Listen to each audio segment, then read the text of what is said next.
This video is about an airline that didn't necessarily have the best reputation, nor was it known for world-class service. Yet this was an airline that closed its 62-year history without having a single fatal incident. It was a carrier that had arguably one of the most recognizable brand images of any airline across the globe. And most importantly, it was a family that played an integral part in making air travel more accessible and affordable to people across the United States, the Caribbean, and Latin America. While the name Spirit Airlines has only been around for 33 years, the company originally began as a trucking company in 1964. It wasn't until 1983 that it expanded into the aviation sector, commencing flights as Charter One Airlines, and later being renamed to Spirit Airlines in 1992. Spirit grew to become the largest ultra-low-cost airline in the US, once accounting for roughly 5% of all US flights. The airline became infamous for charging for literally everything, with people joking that they'd charge for using the bathroom or even breathing, which, by the way, speaking from experience, was not the case. Growing up during an age where social media was everywhere, I remember Spirit always had some of the best marketing, whether that be on its YouTube channel or Instagram. And I would say that's in large credit to its late CEO Ben Baldanza, who passed away a few years ago. He oversaw some really memorable marketing campaigns with mini-series on the airline's YouTube channel, and not to mention the bold rebrand in 2014 from the colorful Skittles livery to the current yellow Bear Fare livery. I also remember watching some of his TV interviews on, I think it was NBC or Good Morning America, where he would explain Spirit's budget model, even comparing it to the likes of McDonald's. Fast forward to May 2nd of 2026, Spirit Airlines officially ceased operations, with the final Spirit flight landing just after midnight Central Time as Flight 1833 from Detroit to Dallas-Fort Worth. Now, it's no secret that Spirit had been struggling for years, especially coming out of the pandemic. Back in 2022, JetBlue offered around $3.6 billion to buy Spirit, and there was constant talk about the potential for both airlines merging.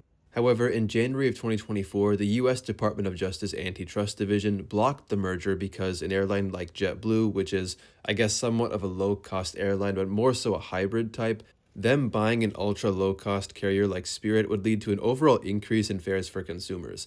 And that's what the antitrust laws are made for, specifically to encourage competition and prevent monopolies, which promotes overall lower fares.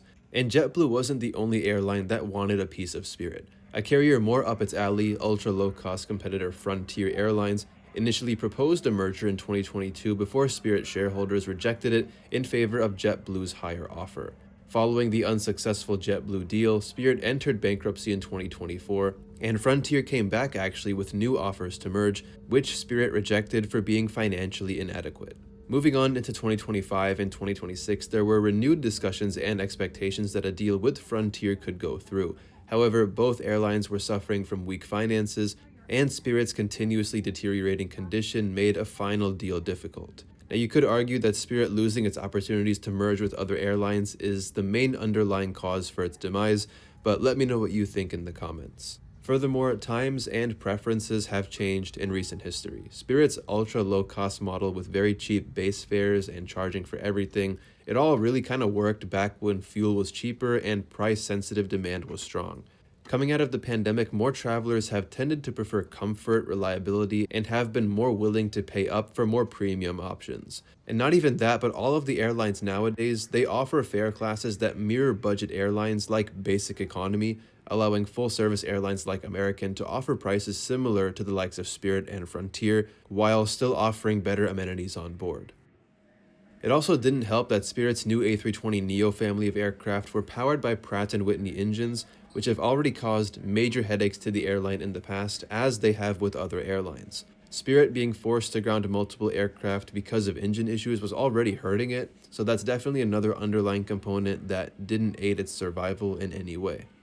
And now, as of the past 2 or so months, the aviation industry has plunged into its worst crisis since the pandemic. The ongoing closure of the Strait of Hormuz has disrupted the global fuel supply and forced airlines everywhere to trim schedules and ground aircraft.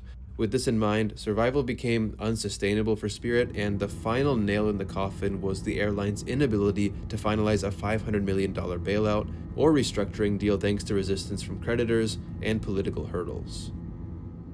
Now, the idea of Spirit Airlines being gone still doesn't feel real to me, as I'm sure is the case with all of you. Spirit was my 5th most flown airline, as growing up I'd fly them mainly between Chicago and New York. And here's a fun fact that not many people talk about because probably not many people even realized it, but Spirit's flight numbers between Chicago O'Hare and New York LaGuardia, at least up until 2019 or so, were inspired by Chicago's area codes, flights 224, 331, 630, and 847. My goal was to eventually complete my list of flying on every aircraft type in the Spirit fleet, and unfortunately I only had the A321neo left to fly, which is no longer going to be possible. But I will admit I am an example of whatever I mentioned earlier, with more people choosing more premium options as opposed to low-cost airlines. At least now, in the past couple of years, I never book with budget airlines and try not to unless there's a massive difference in price and if the schedules are much more convenient. Now, that's not to say I didn't enjoy or like Spirit. Absolutely not. Spirit was my favorite budget airline, I would say, and as I said before, I have lots of fond memories flying them. The first time I ever tried an Otis Spunkmeyer blueberry muffin was on Spirit, and that was kind of my unofficial go-to snack on them, flying between Chicago and New York. Of course, you had to pay for it, but that's to be expected. I also remember that when I went to Puerto Rico in 2014, back then Spirit had only two A321s, which were in the old silver livery, and I'd see them almost every day flying into San Juan from Fort Lauderdale. Now, my final Spirit flight, unknowingly, was on Thanksgiving Day 2024 from Chicago to New York in the big front seat. And at that time, barely 2 weeks before that flight, Spirit had entered bankruptcy protection, but still to this day, that remains one of my favorite domestic flights ever, and I only paid $110 for that one-way fare. And speaking of fares, the sad reality is flight tickets are already pretty high and, higher than normal thanks to everything going on in the world right now. But especially in the US, tickets are going to get even more expensive. Spirit had with it something called the Spirit effect, that in short means that whenever Spirit entered a market, its presence contributed to lower fares, and the opposite was true if Spirit was to exit a specific market, and there is data backing this up. Overall, we lost a major player and a competitor in the domestic airline market and even internationally, and because of that, ticket prices, even on routes that Spirit never even touched, are going to increase. An estimated 17,000 employees are now jobless, and even more travelers are left stranded. But it is very encouraging to see Spirit's competitors like United, JetBlue, Southwest, etc. All of these airlines have come in recently and been offering to accommodate Spirit's former Spirit passengers onto their flights to get them where they need to go.